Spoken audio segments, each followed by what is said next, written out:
আমি কিছুদিন আগে না দুটো লাকি বাম্বু গাছ কিনেছিলাম আমার বাড়ির জন্য, যে খুব সুন্দর লাগছিল দেখতে। আর সেই ভিডিওটা করে একটু ছেড়েছিলাম, সেখানে তোমরা এত ভালোবাসা দিয়েছো আর এত সবাই জিজ্ঞাসা করেছো যে দোকানটা কোথায় আর কোথায় থেকে নিয়েছো।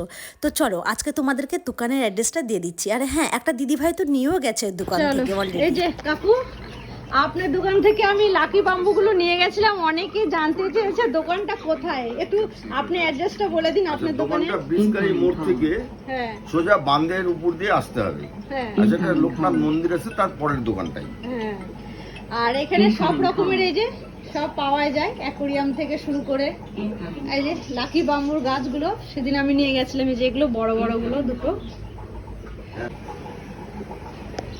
এখানে এই যে পাখিগুলো আছে। অনেকে জানতে চেয়েছিল, আমাকে কমেন্টে মেসেজে জিজ্ঞাসা করেছিলে। তো এই যে কাকুর দোকান, এই অ্যাড্রেসে চলে আসো সবাই।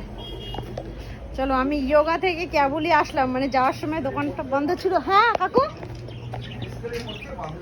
হ্যাঁ হ্যাঁ হ্যাঁ, আমি সেদিন কয়েকজনকে বলেছিলাম যে এইভাবে যেতে হবে।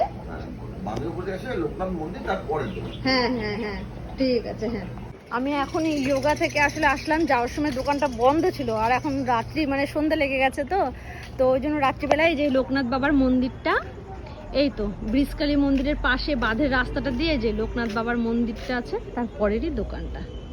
ব্যাস, সিম্পল। চলে আসো তোমরা সবাই, কে কে আসতে চাইছো, নিতে চাইছো। আর একটা দিদিভাই তো নিয়েও গেছে এখান থেকে, মানে আমার ভিডিওটা দেখে আমাকে পরে বলছে। পুরা এই যে ব্রিজকালী মন্দির, এই মন্দিরে সোজা মানে ওদিকে একটা রাস্তা যাবে সোজাসুজি, তারপরে যে বাঁধের রাস্তাটাই যে আছে এটা ধরেই যেতে হবে। চলো, এটা ধরে গেলেই হয়ে যাবে। চলো এবার বাড়িতে যাই, অনেক দেরি হয়ে গেছে। আমাকে একটু ইগনোর করো, কারণ আমি যোগা থেকে এলাম, এখন বাড়ি ফিরছিলাম। তখন দোকানটা খোলা ছিল না, দুপুরবেলা যখন যাচ্ছিলাম আমি 4:30টার দিকে যোগাতে। তো ওই তো এই যে ব্রিজকালী মন্দির, এসে তোমরা এদিক দিয়ে চলে যাবে, ব্যাস পেয়ে যাবে।